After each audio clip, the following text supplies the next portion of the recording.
Assalamualaikum warahmatullahi wabarakatuh.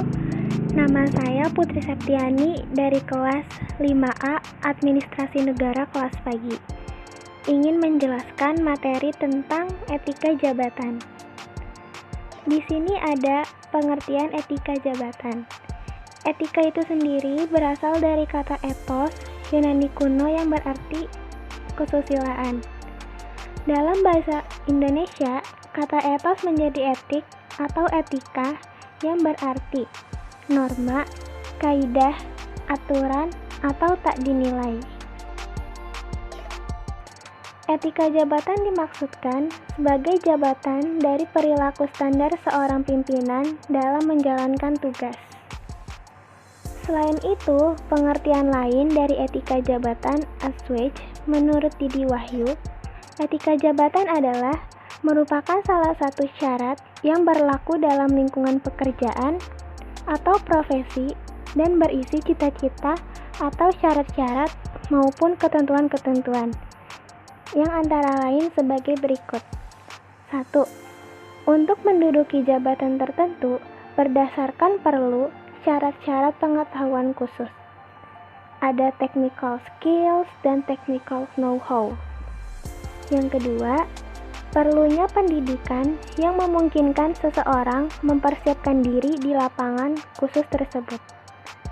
Yang ketiga, perlunya kualifikasi yang diakui untuk menjabat dan melakukan praktek khusus dalam jabatan tersebut.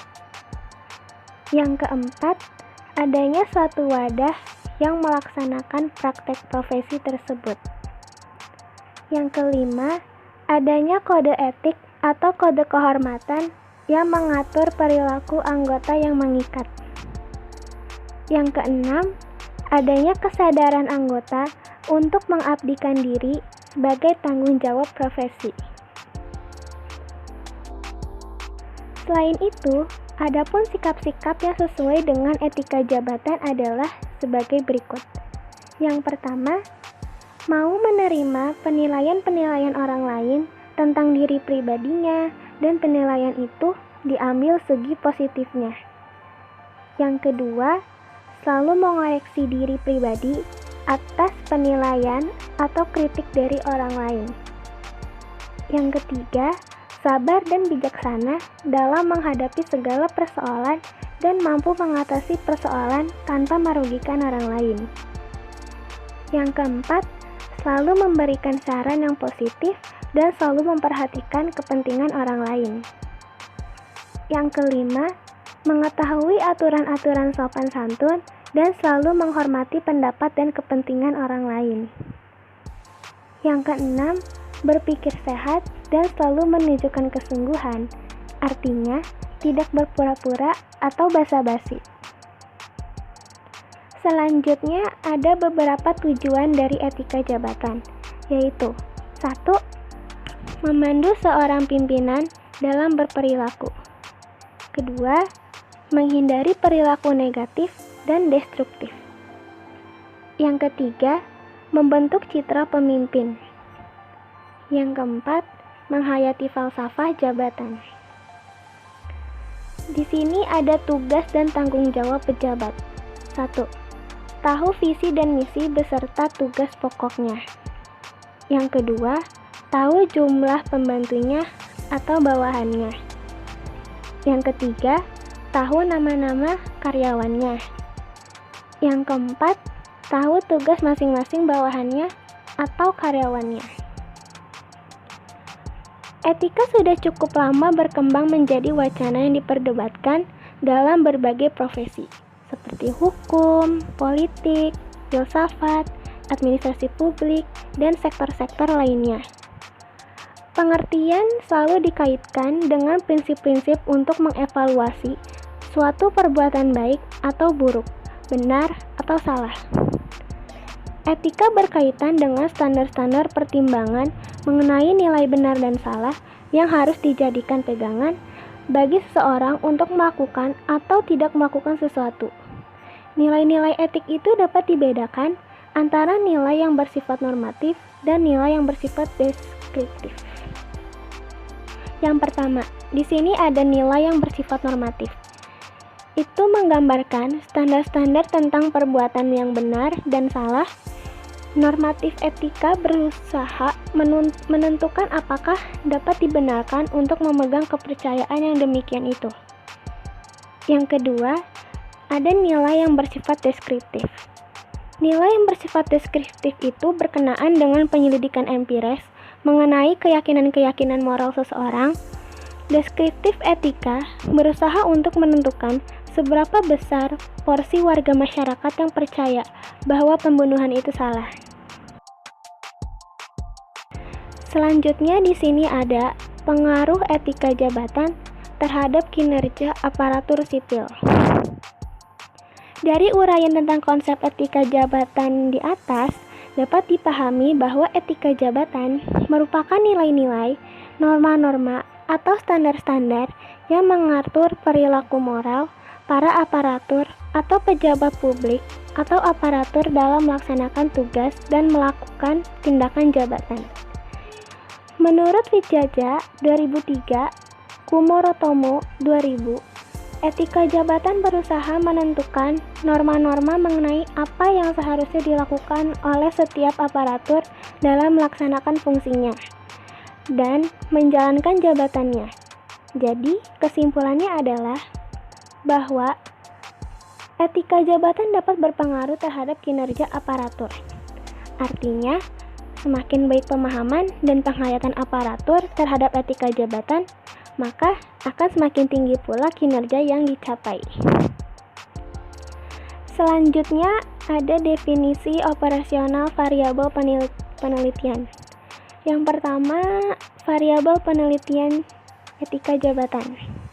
Didefinisikan sebagai nilai-nilai, asas-asas, atau norma-norma yang mengatur perilaku moral para pejabat atau aparatur sipil negara di dalam menjalankan tugas dan jabatan sebagaimana yang ditetapkan dalam peraturan perundang-undangan yang berlaku seperti dalam Undang-Undang Kepegawaian Nomor 43 Tahun 2004 dan UU Nomor 5 Tahun 2014 tentang ASN, PP, dan Nomor 42 Tahun 2004 tentang Kode Etika PNS dan yang lainnya. Adapun beberapa indikator variabel etika jabatan, yaitu 1. Tingkat pemahaman terhadap norma-norma etika jabatan yang berlaku bagi segenap aparatur sipil negara. Yang kedua, tingkat penghayatan aparatur terhadap norma-norma etika jabatan yang berlaku bagi segenap aparatur sipil negara. Yang ketiga, pengamalan aparatur terhadap norma-norma etika jabatan itu dalam melakukan tindakan jabatan atau di dalam menjalankan tugas ataupun di dalam kehidupan sehari-hari. Yang kedua, ada variabel kinerja aparatur sipil negara. Didefinisikan sebagai tingkat kemampuan dan keberhasilan aparatur di dalam melaksanakan tugas atau jabatannya dalam mencapai hasil kerja yang telah ditentukan dalam suatu periode waktu tertentu. Di sini ada studi kasus tentang kasus Yosana, korupsi, dan etika pejabat.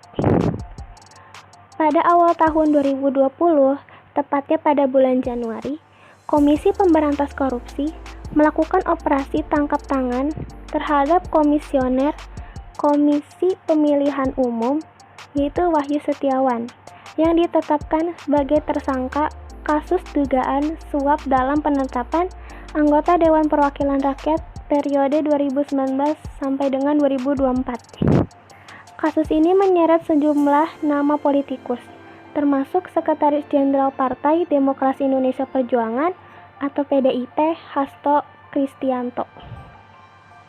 Apabila dikaitkan dengan etika pemerintahan yang baik, kehadiran Yasona merupakan suatu perbuatan yang kurang baik. Ia mengatakan bahwa kehadirannya tersebut dalam kapasitasnya sebagai kader PDIP bukan menteri.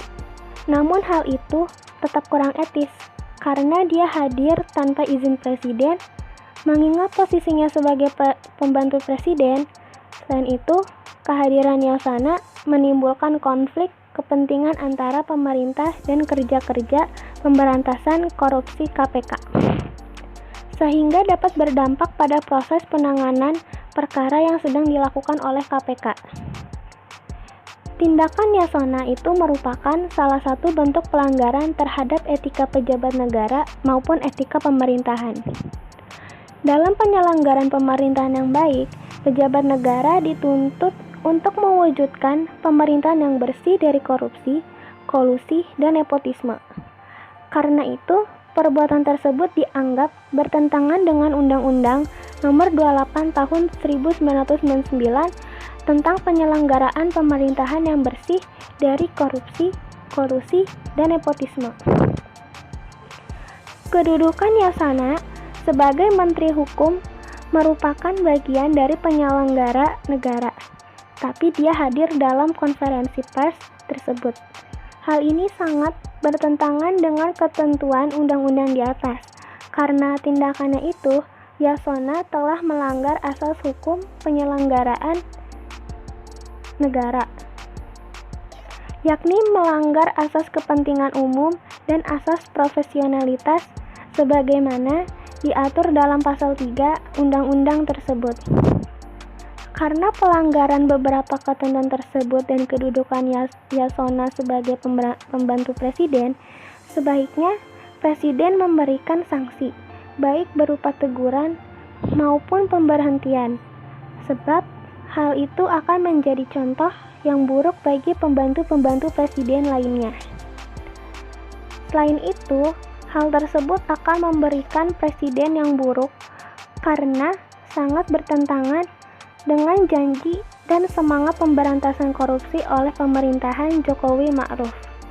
Sudah sepatutnya Presiden Jokowi untuk menghukum menteri-menterinya yang melanggar etika pejabat negara atau publik dan etika pemerintahan.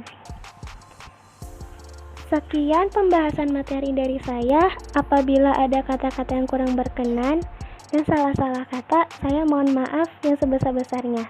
Wassalamualaikum warahmatullahi wabarakatuh.